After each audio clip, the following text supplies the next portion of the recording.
With the Marvel Cinematic Universe's next two phases looming in the distance and the revelation of what's to come over the next handful of years being recently teased, there is one hero whose name showed up once in Phase 5 and then not at all in Phase 6. Yet. Arguably the most famous, the most iconic, and the most recreated hero in all of Marvel. Spider-Man has not only had a plethora of adventures inside of the MCU already, but he's also one of the first characters that we have seen multiple variants of, confirming that there are indeed a number of different Spider-Men out there in the multiverse, both animated and live action, that are considered canonical to the MCU. And after No Way Home, fans should not be surprised if and when they get to see other Spider characters make their way onto the big screen. Hey, maybe we'll even meet some new Spider people that we're about to speculate on in this very video. With all that being said, let's go ahead and dive right into it. Let's just go ahead and start our list off with the biggest duh of the whole bunch. The main MCU version of Peter Parker. Tom Holland's OG Spider-Man will undoubtedly return in some way during the events of Phases 5 and 6. Although there is nothing slated in the live-action department for this version of Spider-Man in Phase 5, it wouldn't surprise us fans if one of the many empty slots in Phase 6 is reserved for the fourth installment in the Webhead's titular franchise. Last seen during No Way Home, Peter Parker helped a bunch of variant Spider-Men and their villains get back to their respective universes and timelines, before Doctor Strange had to cast a spell causing everyone on Earth to forget who Peter Parker is. Now, with no family or friends left, and presumably no role within the new Avengers, perhaps Peter Parker will revert back to being our friendly neighborhood Spider-Man, working undercover for the Daily Bugle to stay afloat, all the while stopping street-level supervillains. What are your predictions and theories for Spider-Man moving forward in the MCU? Let us know in the comments. Slated for release during Phase 5 of the MCU, it was originally rumored that the animated series, Spider-Man Freshman Year, would chronicle the adventures of Peter Parker during his first year as a superhero, all leading up to the events of his debut in Captain America: Civil War. It has since been revealed that the Disney Plus series would do kind of that. However, it follows a variant universe version of Parker, where Norman Osborn intercepts and mentors Spidey before Tony Stark even got a chance to meet the young Avenger-to-be. Seeing animated universes as a part of the apparently never-ending MCU multiverse as a whole, during the events of Doctor Strange in the Multiverse of Madness and with the What If animated series crossovers that have happened, the potential for the freshman year Spider-Man to make a live-action appearance alongside Tom Holland, or vice versa, definitely exists. Furthermore, it has already been confirmed that a sequel series titled Spider-Man Sophomore Year has been greenlit for production. Speaking of What If and other animated universes, which we will continue to discuss even further later on in this list, another variant of Tom Holland's Spider-Man exists in a universe where the zombie apocalypse broke out, akin to the Marvel zombie story arc from the comics. In this universe, Parker, again, is nearly identical to his main MCU timeline counterpart. However, this Spidey finds himself in the middle of a World War Z type scenario. With that being said, we have seen themes and characters from the What If series, like Sinister Strange and Captain Peggy Carter, straight up appearing in the MCU, so perhaps come time for Avengers Secret War, instead of giving us 3 movie versions of Spider-Man that we already saw in No Way Home, Kevin Feige and Marvel Studios will instead swerve fans once again, and give us the more unpredictable and subtle variant of the Webhead in a Tom Holland twin. Confirmed as existing in some capacity inside the primary MCU by his criminal uncle Aaron Davis, aka the Prowler, Miles Morales is my personal #1 pick for the main variant of Spider-Man that we'll meet during Secret Wars. Whether introduced before or during the epic battle with Kang the Conqueror over the sanctity of the multiverse that is inevitably coming, telling Miles Morales' story on screen should be none too difficult, as we've seen a brilliant depiction of his origin story in the animated film Spider-Man Into the Spider-Verse. Miles is unquestionably a fan-favorite character for comic book readers and moviegoers alike. On top of that, in the comics, Miles' story greatly toes the line of what's been happening in the MCU with multiverses and all of that. Originally from Earth 1610, aka the Ultimate Universe, the multiverse was destroyed and then rebuilt, which actually caused Miles, along with his friends and family, to be transported into the main Earth 616, and rewritten into that universe's history, possibly indicative of what's to come in Phase 6. Now, we do know that there is a Miles Morales running around the streets of New York in the MCU right now already anyways, so this plot point could get skipped over entirely. However, it would fit perfectly with the themes that we have seen perpetrated on screen during Phase 4. Now, I know what you're thinking. Venom isn't technically a Spider-Man, bro.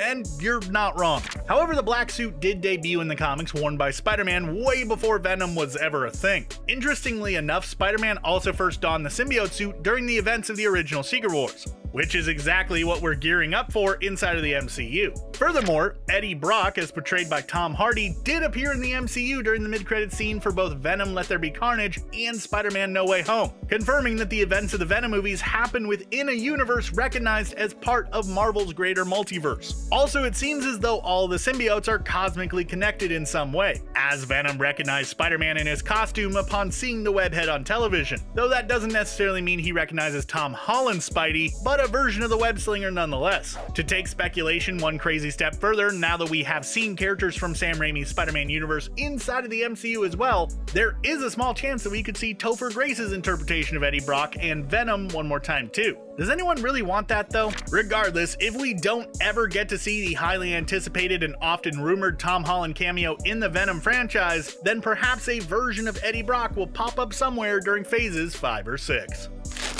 Although we've seen no indication of an Agent Venom character arc in Marvel movies yet, it is heavily rumored that with Tom Hardy looking to step down from playing the Venom character in the film trilogy, that Sony and Marvel Studios may try to spin the franchise off into an Agent Venom series. Or they could have Eddie Brock transform into the anti-hero himself. Further speculation would suggest that possibly there is no spin-off, and when we see Tom Hardy in the MCU during Secret Wars, he will be in an Agent Venom form. For those unfamiliar with the character, in the comics, Agent Venom was Flash Thompson, who was highly decorated in the military. Agreeing to bond with the symbiote in order to serve the government, Agent Venom was born and eventually became Agent Anti-Venom to boot. Back to the movies, Tom Hardy has expressed in interviews that he would be open to portraying Agent Venom if it ever came to it story-wise, but the likelihood of this ever happening is kinda slim.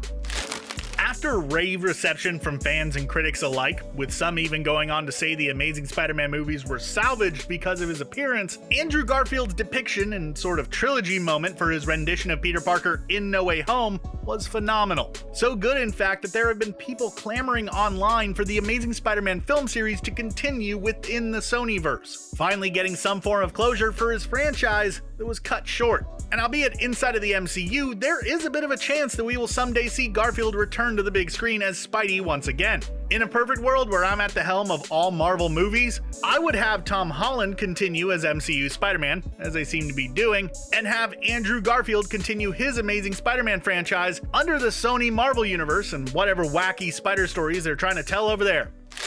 Spider-Gwen, aka Gwen Stacy, aka Ghost Spider, aka Spider-Woman, she has a lot of names, has been seen in full superhero form during the animated movie Spider-Man Into the Spider-Verse. And in the comics, she's currently carrying that Ghost Spider mantle. The elegant and ever-popular first true love of Peter Parker on the page, Gwen Stacy has been seen in the live-action adaptation of Spider-Man 3, portrayed by Bryce Dallas Howard, and of course in the Amazing Spider-Man franchise, portrayed by Emma Stone. With the latter plummeting to her demise during the Amazing Spider-Man 2, the possibility exists that slight changes have been made to that universe due to the events in No Way Home. Perhaps Gwen Stacy is still alive somehow and is undercover using the Ghost Spider mantle, and she will return alongside Andrew Garfield's Spider-Man during Secret Wars. Or maybe Sam Raimi's rendition of the blonde bombshell has taken on the role of Spider-Gwen in that universe, and Tobey Maguire's Spider-Man has already had many adventures with her over the years. Speaking of Tobey Maguire, he's the man who started it all, isn't he? The version of the wall crawler that most adults consider their version of Spider-Man, Tobey Maguire's Spider-Man is beloved by many,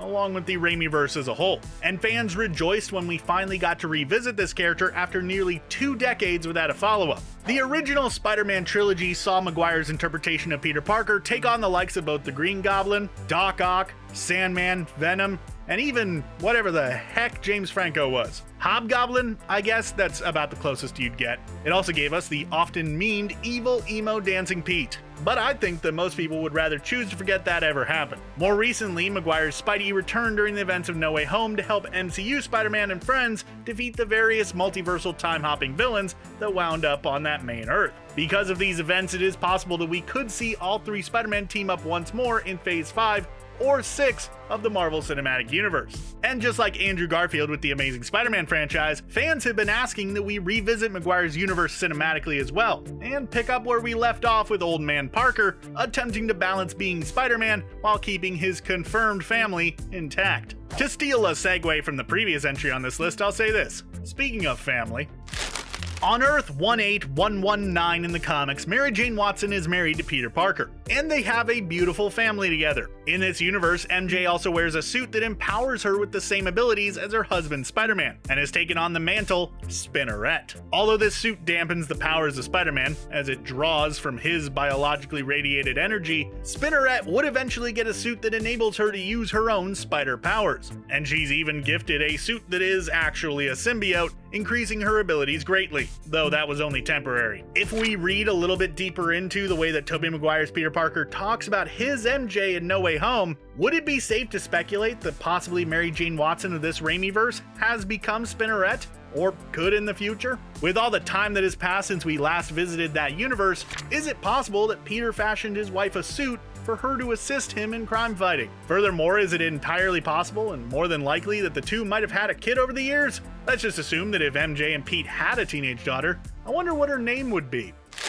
Ah, you saw it coming, didn't you? Staying on Earth 18119, home of Speculation City for the purposes of this video, Peter Parker and Mary Jane Watson gave birth to a daughter, Anna May, who naturally developed spider powers of her own over time and became known as Spiderling. Spiderling is unique far beyond her mutant-like biology, as her spider senses are vastly more powerful than any other spider person, having basically full-blown premonitions of the future at times. Furthermore, Spiderling is able to tap into the web of life, the cosmic entity binding all spider beings throughout the Spider-Verse, forging its energy into mystical armor at will. Wearing a suit that endowed her with magnetic powers and using the name Ant before discovering that she had abilities since birth, Spiderling and her mother could both potentially show up in the MCU somewhere down the line. Again, with their storylines somewhat involving incursions in the multiverse, themes we've gotten used to during Phase 4 of the MCU, I wouldn't be surprised if a spider daughter came from one of the multiple Spider-Men we have met thus far.